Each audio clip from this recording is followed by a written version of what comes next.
ஆசிய கோப்பை 20 over cricket தொடரில் வங்கதேசத்தை வீழ்த்தி இந்திய அணி இறுதிச் சுற்றுக்கு முன்னேறியுள்ளது. துபாயில் நடைபெற்ற சூப்பர் 4 சுற்றில் டாஸ் வென்ற வங்கதேசம் அணி பந்து வீச்சை தேர்வு செய்தது. இதனையடுத்து களமிறங்கிய இந்திய அணியில் வழக்கம் போல அபிஷேக் சர்மா அதிரடியில் மிரட்டினார். மிக விரைவாக 25 பந்துகளில் அரை சதம் எட்டிய அவர் 37 பந்தில் 75 ரன் எடுத்திருந்தபோது ஆட்டமிழந்தார். மறுமுனையில் 38 ரன்கள் எடுத்திருந்த ஹர்திக் பாண்டியாவை தவிர வேறு யாரும் சோபிக்காததால் 20 ஓவர் முடிவில் இந்திய அணி 168 ரன்கள் மட்டுமே எடுத்தது.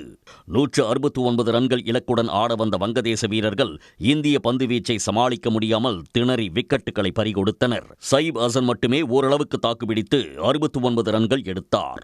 மற்றவர்கள் ஒற்றை இலக்கத்துடன் நடையை கட்ட வங்கதேச அணி 3 பந்துகள் மீதமிருக்கையில் அனைத்து விக்கெட்டுகளையும் இழந்து 127 ரன்கள் மட்டுமே எடுக்க 41 ரன்கள் வித்தியாசத்தில் வெற்றியை பதிவு செய்த இந்தியா இறுதிப் போட்டிக்கு முன்னேறியது. இந்திய அணியின் வெற்றியை துபாயில் உள்ள மைதானத்தில் பார்த்த ரசிகர்கள் கொண்டாட்டத்தில் ஈடுபட்டனர்.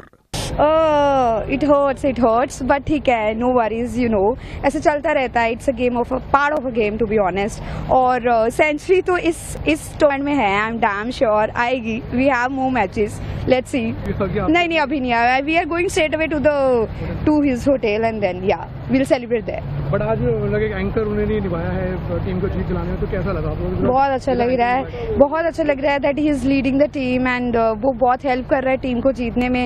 In fact the whole team actually, पूरी इंडिया की टीम इतनी स्ट्रांग है that I can't tell. कोई ना कोई हर चीज में हर पार्ट करते हैं वो. So we are very very proud of everybody. And I'm really proud of India winning, and India did so well in bowling that India outed 10 people, and that's so proud, and India is going to the finals, and I'm really happy with that. So you are coming from India? No, we are from Singapore. Our nationality is India. And who is your favorite player today? I will say Hardik.